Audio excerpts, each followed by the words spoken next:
오늘 사무엘하 두 번째 시간입니다. 불행을 기다리지 말고 행복을 기다리라. 불행을 기다리지 말고 행복을 기다리라 라는 제목으로 우리 하나님 말씀 함께 나누겠습니다. 사무엘하는 사울 왕이 죽고 그래서 다윗이 왕이 되는 이야기에서부터 시작이 됩니다. 사무엘상 16장에 우리가 살폈듯이 사무엘이 하나님의 명령을 받아서 다윗에게 기름을 붓습니다. 하나님께서 네가 새로 세운 새 왕조의 새 왕이 될 것이다. 이것이 사무엘상 16장에서부터 시작이 됩니다. 그때 다윗의 나이가 17살이었습니다. 그리고 곧바로 됐느냐? 실질적으로 다윗이 왕위에 오른 것은 나이 40대에 돼서 이스라엘의 왕이 됐습니다. 사울 왕이 죽고 다윗이 그때 나이 40대였을 때 비로소 하나님께서 약속하신 대로 머리에 기름 부으신 대로 이스라엘의 왕이 됐습니다. 그러니까 기름 붓고 다윗이 왕이 될 때까지 23년의 기다림의 시간이 있었다라고 하는 것입니다. 다윗도 마찬가지고 우리도 마찬가지고 성경의 많은 얘기를 보면 하나님께서 우리에게 어떠한 일을 시키시거나 또한 어떠한 뜻을 이루실 때 보면 짧게 6개월, 1년, 2년 만에 이루어지는 경우도 있습니다. 근데 어떠한 경우 다윗처럼 23년 후에 그 많은 시간이 지나서 하나님께서 일을 이루시는 경우도 어쩌면 더 많이 있는 것 같습니다. 그럼 우리는 모르잖아요. 하나님 약속하셨는데 이거 언제 돼요? 10년이 지났습니다. 20년이 지났습니다. 출애굽도 마찬가지 아닙니까? 금방 갈 줄 알았어요. 그때 40년이 걸리고 다윗도 마찬가지입니다. 금방 왕이 될 줄 알았겠죠. 그런데 23년이 걸리고 우리도 마찬가지 아닙니까? 하나님의 약속이 있고 하나님의 꿈이 있고 내가 거기에 순종하면서 여기까지 왔는데 그런데 아직까지예요. 10년, 20년, 30년 때로는 평생이 걸립니다. 하나님 왜 그래요? 우린 몰라서 묻지요. 여러분 그거를 내가 안다라고 하면 내가 하나님이겠죠. 그리고 하나님이 설명해줘도 그 크신 하나님의 뜻을 내가 다 소화를 못합니다. 이해를 못해요. 그래서 우리는 이 땅을 살아가면서 어떻게 살아가야 되느냐? 그냥 하나님 믿고 하루하루 살아가는 겁니다. 뭘 믿느냐? 하나님 내 편이시다. 하나님 내 아버지시다. 하나님께서 나 사랑하시고 그래서 하나님께서 무조건이에요. 무조건 나를 살리신다. 하나님께서 나에게 무조건 좋은 것을 주신다.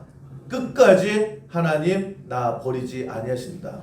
그래서 우리는 뭘 붙잡고 가느냐? 그런 하나님 딱 붙잡고 가는 겁니다. 그냥 모르고 가는 거예요. 나 하는 거 딱 하나. 나 이 하나님 손 붙들고 갑니다. 그게 하루하루의 인생이다라고 하는 것입니다. 이게 하나님 백성은 그거 믿고 살아가는 거예요. 다 이해하고 살아가는 거 아니고 다 설득하고 살아가는 게 아니라 그냥 하나님 모르겠습니다. 내가 그거 다 알면 지나온 모든 세월의 그 모든 과정을 내가 다 이해하면 하나님 내가 하나님 맞죠. 나 모릅니다. 그런데 딱 하나 하나님 내 옆에 계시는 걸 내가 믿습니다. 우리 그거 믿고 살아가는 하나님 백성이다라고 하는 것입니다. 올 마지막 주일입니다. 여러분 올 한 해도 뒤돌아보면 어떤 분은 막힘없이 2024년이 쭉쭉 뻗어나가는 한 해가 될 수도 있었을 거예요. 야 진짜 2024년은 남들 다 어렵다고 하는데 그래도 나는 많이 달려왔다. 그런 질주하는 인생이 있을 수도 있고 또 어떤 분들은 나는 아무것도 못한 거예요. 그냥 어떻게 늘 제자리 걸음일까?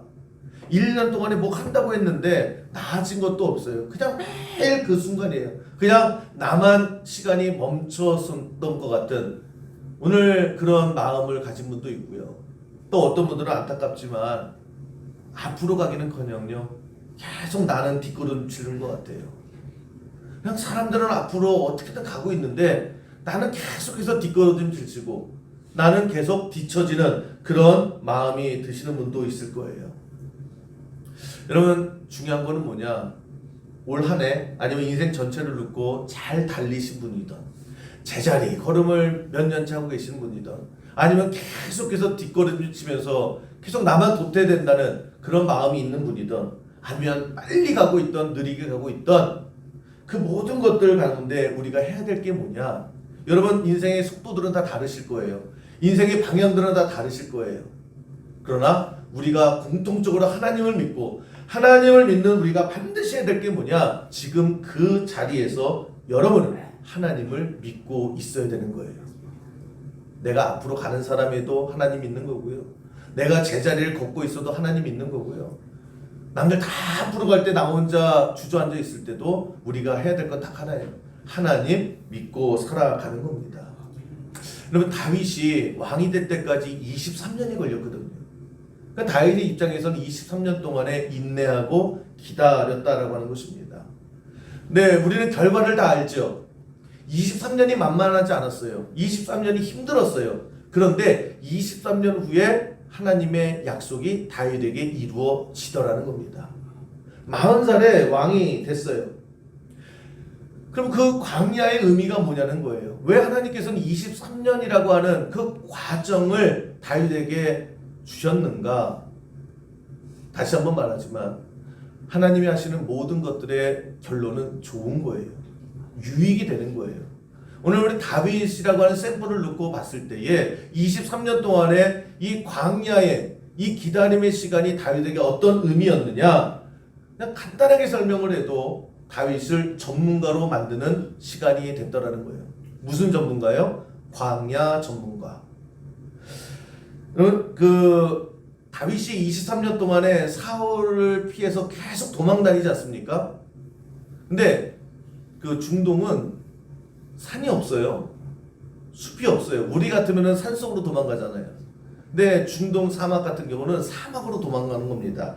그 사막으로 도망가는 그 시작이 그 다윗이 첫 도망을 놉이라고 하는 광야에서 시작을 하거든요. 그때부터 도망가기 시작을 합니다. 그러면서 23년 동안에 사무엘상이 전체가 도망가는 이야기예요. 23년 동안에 도망가면서 성경에 이 다윗이 도망가고 숨었던 광야, 사막이거든요. 그게 15개의 이름이 나옵니다. 그러니까 이 이스라엘에 있는 사막이란 사막, 광야는 광야로 다 숨어봤던 거예요. 그리고 이스라엘의 광야는 그 특징이 있는데 동굴로 되어 있습니다. 그냥 갑자기 가면 동굴이 나오는 거예요. 근데 그 동굴이 굉장히 깊고 복잡합니다. 그래서 이스라엘 사람들이 도망간다 라고 하면 다 동굴로 숨는 거예요. 사막으로 갔다가 사막에 있는 동굴로 숨는 겁니다. 그 동굴이 하도 복잡해가지고요, 들어가면 못 찾아요.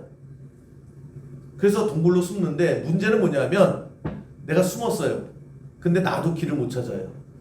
그래서 들어가서 살긴 살았는데 나오지 못해서 대부분 그 동굴 속에서 죽을 만큼 그렇게 복잡한 구조로 되어져 있습니다.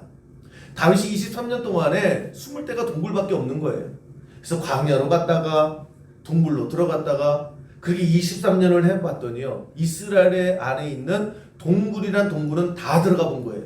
그게 15개의 동굴입니다. 그래서 갔다 와서 또 도망갔더니 예전에 왔던 데예요.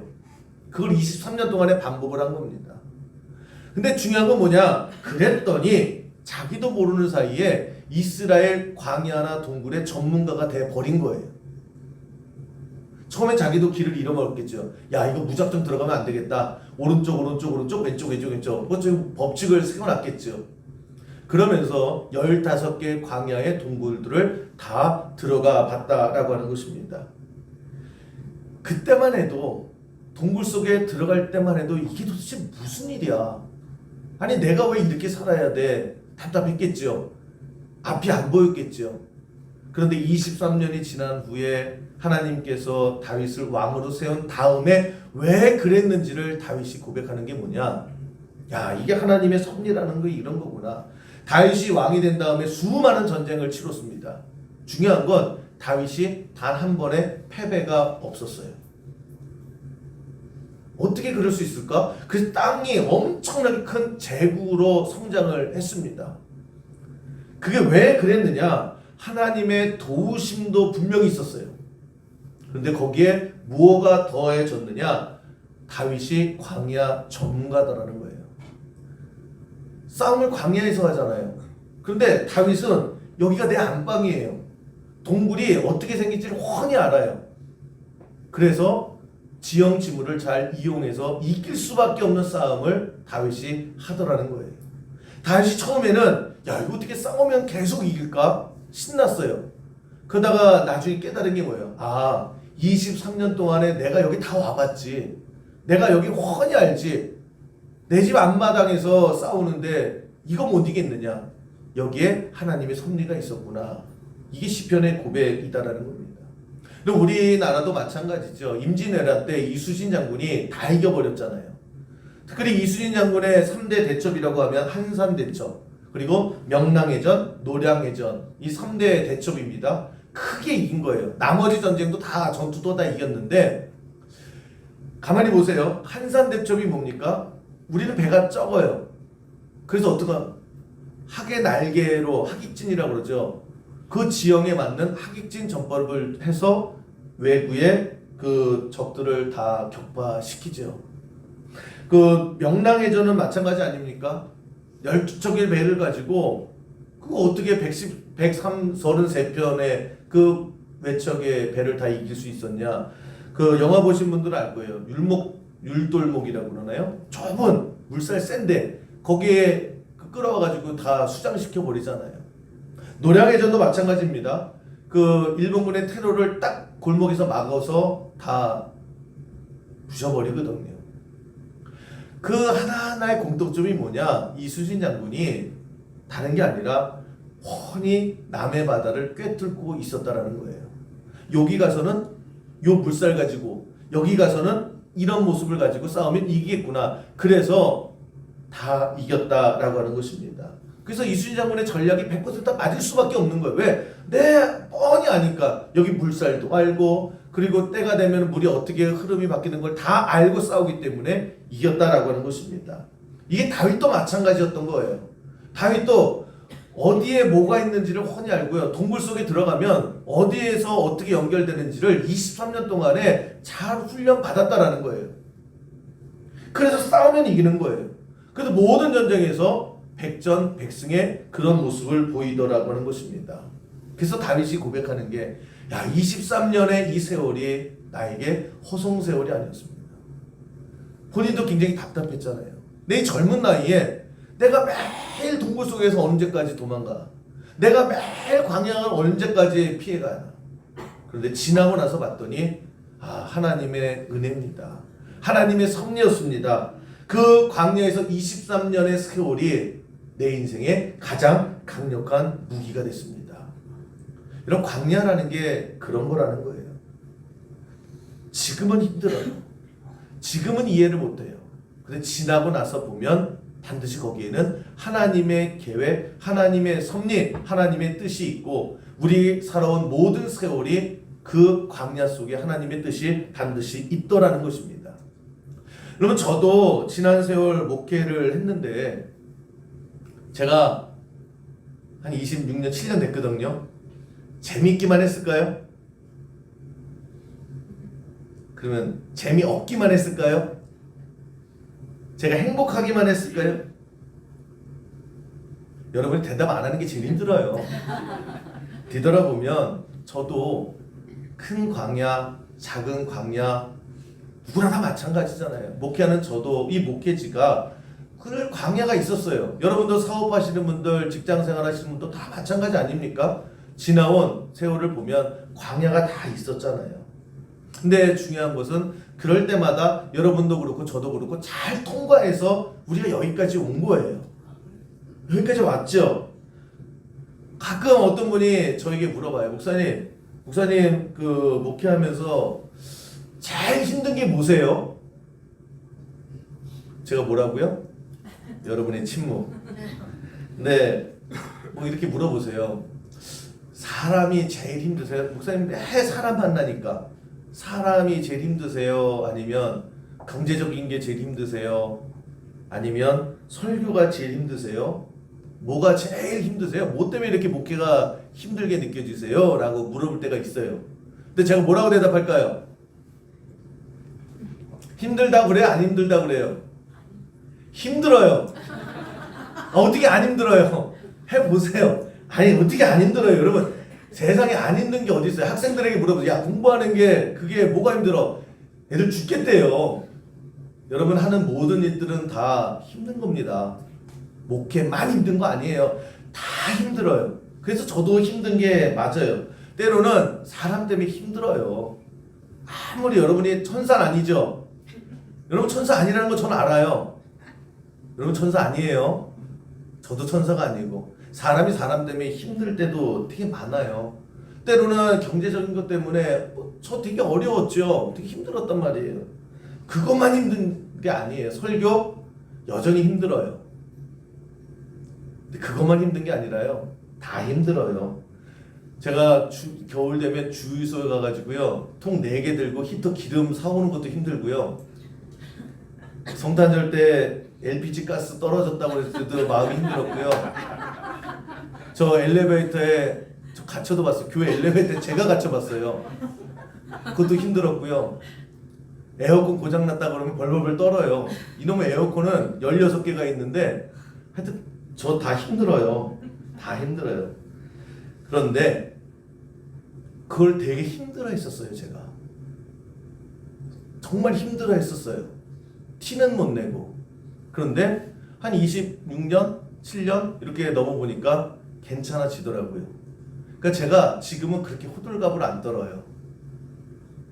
LPG가 떨어졌어도 권희도 권사님은 감탄을 하시던데, 예? 내가 딴 데서 빌려오고 그거 되잖아요.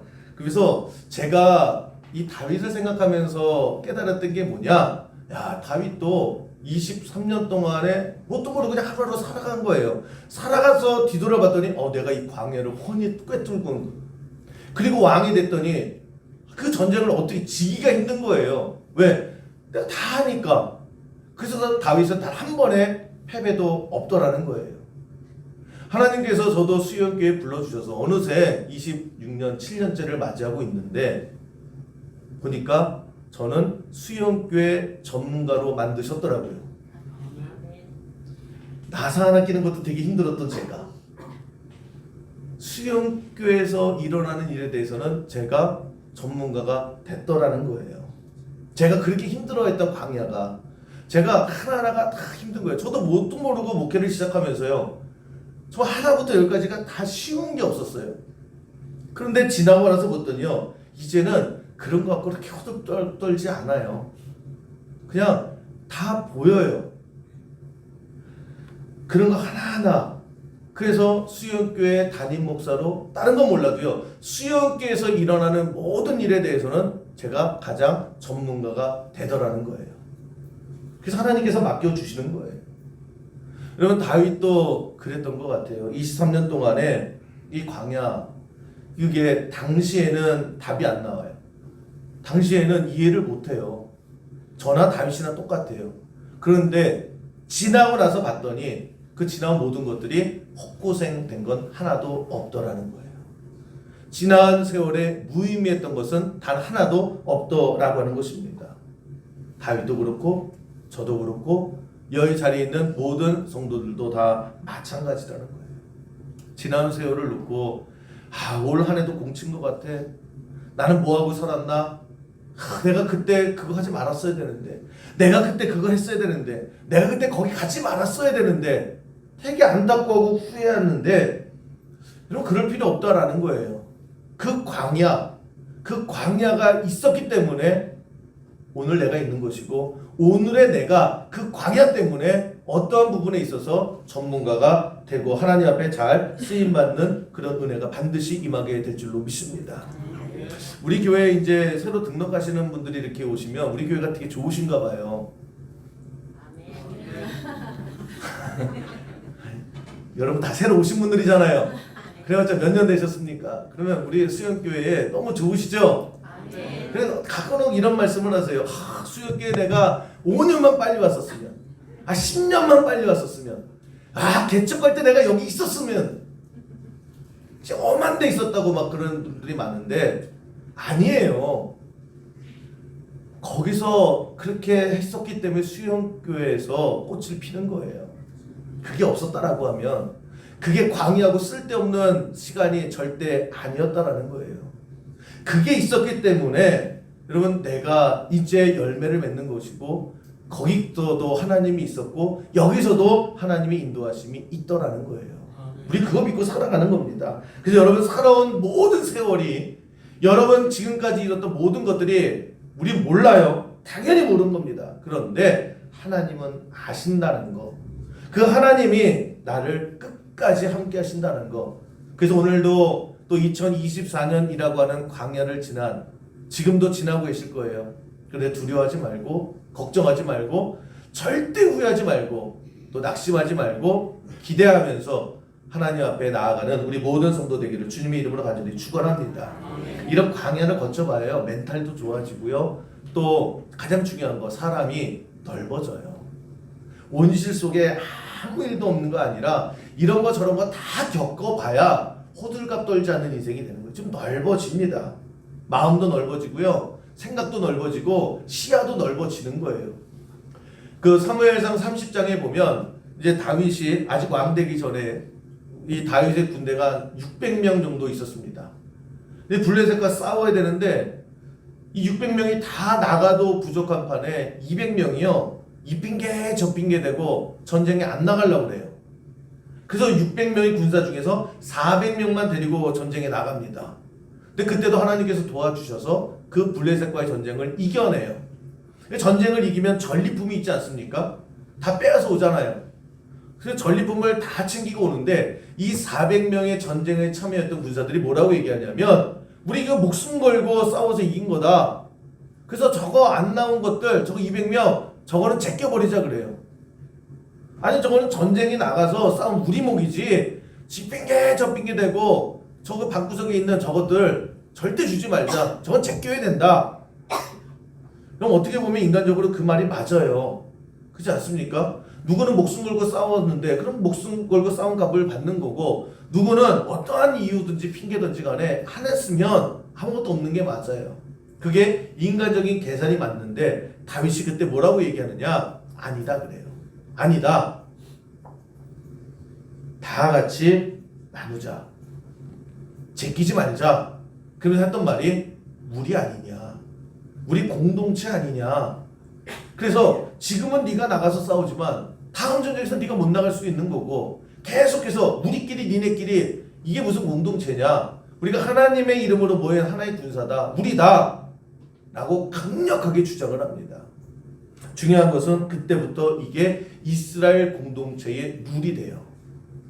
그래서 싸워서 이기면 다 같이 나눈다. 전쟁을 나갔던 안 나갔던 다 같이 우리다 라고 하는 것이 그 다음부터 이스라엘의 룰이 돼버립니다.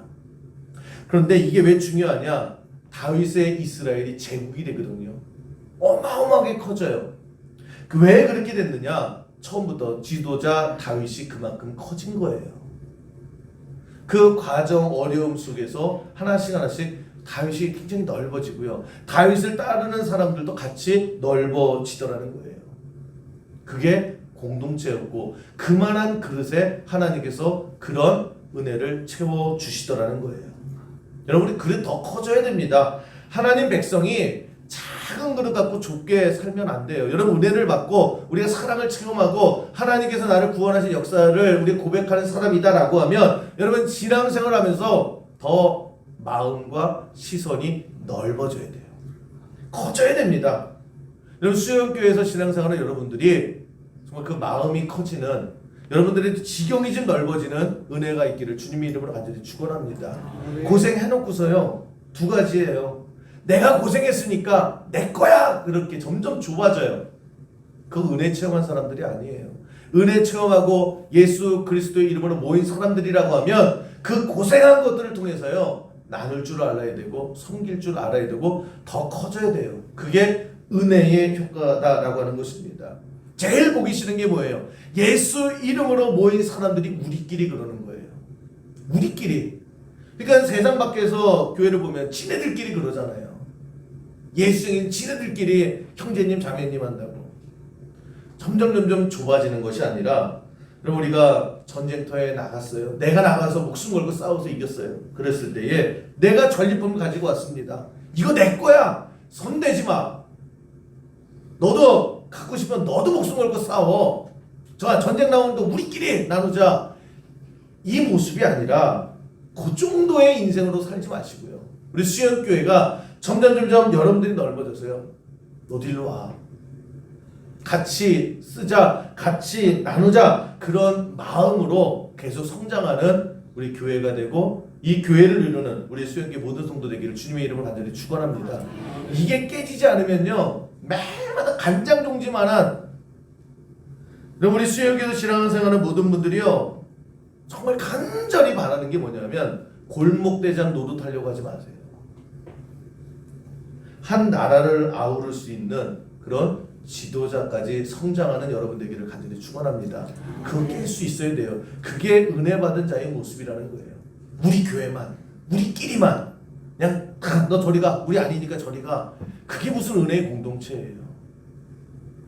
이스라엘이 커졌던 것, 다윗이 야 우리 무리지 않냐 라고 했을 때에 거기에 그 전쟁터에 나갔던 사람들이 그래 우리지 라고 같이 해줬기 때문에 나라가 세워지고 그 나라가 제국까지 성장하더라는 거예요. 그럼 우리가 지난 모든 세월을 오늘도 이 마지막 주일이 이제 했는데 어떤 그 간증 그 수기를 제가 봤는데 그 병상에 누운 이제 가족들이 풍이나 뭐 이런 가족들이 있지 않습니까? 그 지금이야 요양병원이나 뭐 여러 가지 사회 시설 가운데 이제 도와주는데 예전에 불과 얼마 전까지만 해도요 부모님 쓰러지시면 자식들이 모실 수밖에 없었습니다. 그래서 어떤 가정 이야기인데 어머니가 이제 쓰러지셨어요. 근데 막내딸이 이제 모셔올 수밖에 없었다는 거예요. 막내딸이 이제 어머니 쓰러지셔서 이제 집에 모셨는데 뭐 어머니가 몸도 못 움직이고 정신도 왔다 갔다 하시는 것 같고 대소변 다 가리고 그렇게 그러니까 쉽게 말하면 그냥 숨만 쉬는 거예요. 그런 상황 속에서 3년을 모셨다라는 거예요. 그리고 3년이 참 힘들었다. 그리고 그 딸내에서 3년 조금 남짓하다가 이제 돌아가셨는데 그 어머니를 모신 딸이 그 신앙 간증 수기를 쓴 거예요. 뭐라고 그러냐면 움직이지도 못하고 자기가 막내딸인데 자기가 어떻게 해서 그냥 자기가 어쨌거나 어머니가 자기 집에 오셔서 자기가 모실 수밖에 없었대요. 근데 너무너무 힘들었다라는 거예요. 그래서 때로는 그냥 뭐 과도 나고 불평도 나고 하루하루가 그렇게 힘들었는데 어느 순간 이렇게 보니까 엄마가 그래도 자식들 키우신다고 그렇게 고생하시던 그런 모습이 생각이 나더라는 거예요. 그래서 엄마가 얼마나 고생했으면 그리고 이제 엄마가 사시면 얼마나 사시겠냐 그러면서 좀 불쌍한 그런 마음이 들더라는 거예요. 그러면서 그래 살아있는 동안에 후회하지 말고 잘 모셔야지. 그러면서 이 딸이 뭘 했냐면 그 어머니가 열심히 신앙생활을 하시던 분이더래요. 자기가 그냥 매일 뭐 보면 엄마 뭐해 그러면 매일마다 성경 읽어 그래서 그냥 엄마가 듣지도 못하는 것 같은데 엄마 성경 좋아하지? 그러면서 저녁마다 이분도 이제 직장생활을 하신 분이라 저녁에 퇴근을 하고 오면 이제 엄마 다 씻기고 그러면서 성경 한 장씩 그 시간 날 때마다 읽어드렸다라는 거예요. 창세기부터 하나씩 읽어줬는데 읽어줄 때에 그 정신이 오락가락하신 어머니인데 성경 읽을 때만 그냥 초롱초롱해서 얼굴이 환해지시더라는 거예요.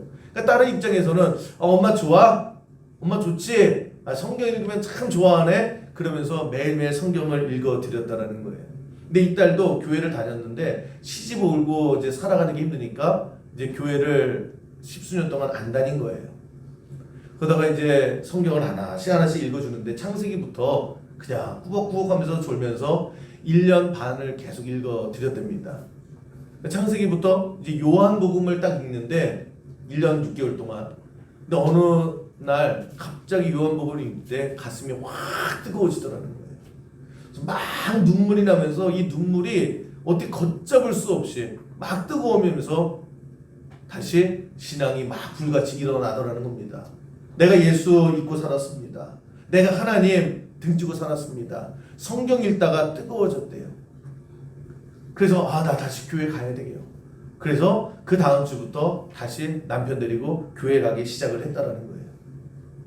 근데 더 감사한 건 뭐냐면 이 따님에게 외아들이 하나 있는데 완전히 문제였더라는 거예요. 고등학교 다니는 아들인데 맨날 말썽 부리고 학교 가면 싸움질하고 경찰서 오면은 편의점에서 물건 훔쳤다라고 그러고 하여튼 그냥 거의 막장 수준의 아들이고 뭐 그렇게 불만인지 하여튼 문제투성이었다라는 거예요. 근데 자기가 저녁에 구박구면서 성경 읽고 갑자기 교회 가면서 네 아들이 그 모습을 보면서 우리 엄마가 참 안 됐다라고 하는 생각이 처음 들더라는 거예요. 이 아들이 나중에 하는 얘기가 엄마 참 힘들게 산다. 엄마가 너무너무 불쌍하고 안 돼 보여서 나래도 좀 그렇게 속상하게 하지 말아야 되겠다라고 하면서 스스로 마음을 잡더라는 거예요. 그리고 교회에 한두 달 다녔는데 갑자기 그 문제아가 엄마 난 교회 안 데려가? 너 갈래? 그래서 교회 같이 가게 됐다라는 거예요.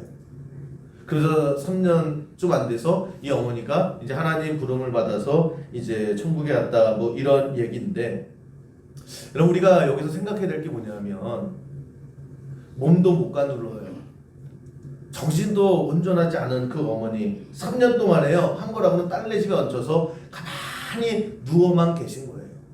자기가 어떻게 대소변도 가리지 못해요. 아무것도 할 수 없는 이 어머니의 삶을 뭐라고 평가해요? 야, 죽지 못해서 그냥 연명하는 인생이다. 세상은 그렇게 봐요. 그런데 그게 그냥 저거 살아서 뭐해? 저게 산 거야? 우리 세상은 다 그렇게 판단을 해요.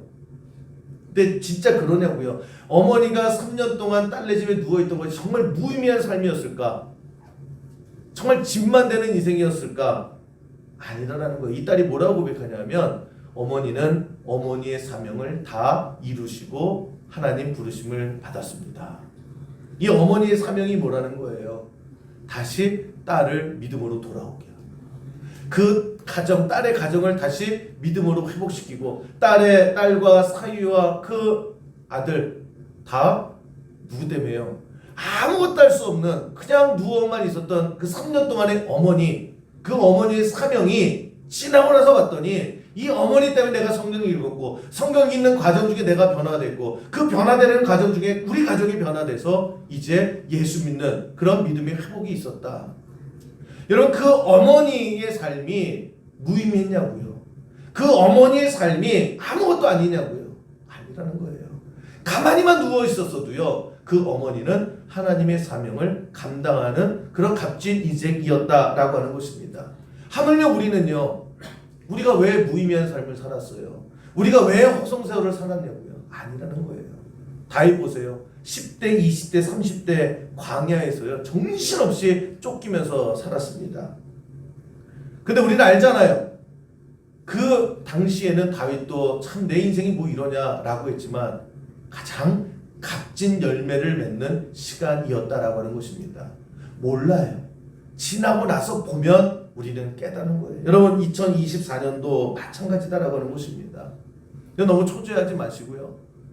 연말만 되면은 자괴감 가져서 나이만 먹고 뭐 하는 거냐 그러지 마세요. 여러분 아무것도 안 하고 가만히 있고 때로는 지난 모든 세월이 후회가 된다 할지라도 그 광야 속에서 하나님의 섭리가 반드시 있더라는 거예요. 우리가 아무것도 몰라요. 그냥 우리는 믿는 건 하나님이에요. 그래서 여러분 뭘 해야 되느냐? 기다리시면 돼요. 하나님 믿고 기다리시면 돼요. 요즘 오늘 밤에 오늘 날씨 좋다고 하니까 그 밤에 꼭 밤하늘을 한번 보세요. 저는 어저께 봤거든요. 밤을 딱 보면 이제 달이 보이실 거예요. 그리고 반짝반짝 빛나는 별 한두 개가 보이실 거예요. 그런데 가만히 깜깜한 하늘을 계속 바라보세요. 신기해. 제가 어저께 경험한 거예요. 신기한 게 뭐냐면 안 보이던 별이 저기도 있네? 저기도 있네? 희한하게 보여요. 조금만 기다렸더니 보이더라니까요. 여러분 꼭 하세요. 안 하실 거예요? 개울 같은 것도 마찬가지잖아요. 여러분 우리 개울이네? 아무것도 없죠? 그런데 가만히 지켜보면요 뭐가 보여요? 송사리떼들이 막 보여요. 처음엔 안 보여요. 근데 기다리고 보고 있으면 송사리떼가 이렇게 많았어? 그게 보이더라는 거예요. 기다리다 보면 보여요. 보이는 게 있고 그래서 하나님의 역사가 반드시 임하게 된다라고 하는 것입니다. 지금은 우리가 그런 하나님 믿고 살아가면 되는 거예요. 끝까지 가보는 거죠. 그러면 어쩔 때 보면 그 광화문 현판에 그 나무가 뭐 갈라진다고 그래서 뭐 뉴스에 난 적이 있잖아요. 아니 대한민국 얼굴 아닙니까? 광화문 현판이. 근데 저거 왜 갈라졌냐 그랬더니 그 나무로 쓰는데 나무를 아주 완벽하게 잘 건조해야 쓸 수 있대요. 근데 계속 이거 언제 돼 그러니까 대충 말리고 그냥 모양만 내서 썼더니 나중에 어떻게 해요? 쪽쪽 갈라지더라는 거예요. 그러고 났더니 남대문 지방 청와도 막 쳐진다고 그러죠. 저것도 왜 저래? 똑같아요. 나무를 완전히 말린 다음에 써야 되는데 너무 급하다 보니까요. 저거 언제 돼 그러니까 대충 말랐다 싶으니까 쓰니까 나중에 탈이 나더라는 거예요. 나무를 말리다 보면 비용도 들지요, 시간도 들지요, 인내심도 다 필요해요. 그게 광야지만 그러나 하나님께서 충분히 여러분을 말리신 다음에 여러분을 남대문을 만드시던 숭례문을 만드시던 뭘 하나님께서 만드시는 작품이 될 줄로 믿습니다. 우리가 중요한 것은 그냥 기다리면서 가면 돼요. 기다리면서 가면 돼요. 충분히 말릴 때까지 하나님께서 이끄실 거예요. 그럴 때 문제는 내가 어떤 상태에서 무엇을 기다리느냐. 2024년 마지막 주일 우리가 여러분 꼭 생각하셔야 될 것. 내가 행복한 상태에서 내일을 기대하면서 나갈 때 여러분 내일도 오늘도 여러분은 행복할 거예요. 근데 오늘 한숨 쉬면서 오늘 후회하면서 오늘 누구를 저주하면서 원망하면서 불행하게 내일을 기다리면요 안타깝게 내일도 나는 또 불행한 나를 만나게 될 거예요. 우리 행복해야 되죠. 행복하게 지금까지도 마찬가지고 또 내일 행복할 거예요. 그 행복 하나하나가 쌓여서 하나님의 그런 축복을 반드시 이루어지게 될 줄로 믿습니다. 2024년 여러분 잘 사신 거예요. 잘 사셨어요. 지난 모든 세월 애쓰신 거예요. 우린 몰라요. 그런데 해야 될 건 딱 하나예요. 뭐냐? 불행을 기다리지 마시고 행복을 기다리세요. 행복이 반드시 하나님의 축복으로 쌓여서 오게 될 줄로 믿습니다.